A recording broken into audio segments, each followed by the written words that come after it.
April महिन्यातील 17 तारीख म्हणजेच की माझा वाढदिवस 2024मध्ये माझ्या वाढदिवसाच्या दिवशी खूप छान 2 अशा गोष्टी माझ्यासोबत झालेल्या होत्या.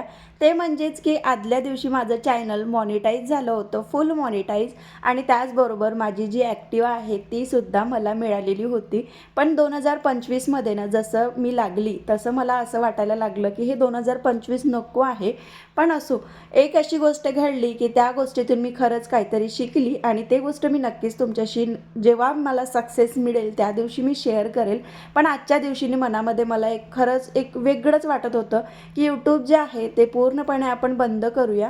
पण म्हटलं नाही, काही दिवस थांबली मी 4-5 दिवस आणि त्याच्यानंतर विचार केला की नाही, आपण परत ते सुरूच ठेवायचं आणि आपली जी सक्सेस जर्नी आहे ती पूर्ण आपल्या व्ह्यूवर्सला पोहोचवायची. आज वाढदिवस होता त्याच्यामुळे ना घरीच आम्ही छान असा छोटासा केक कट केला आणि नंतर जेवायला आलो. तर हे नवीनच ओपन झालेलं आहे नवेगावला गडचिरोलीमध्ये खमंग हॉटेल, नावासारखं छान खमंग आहे.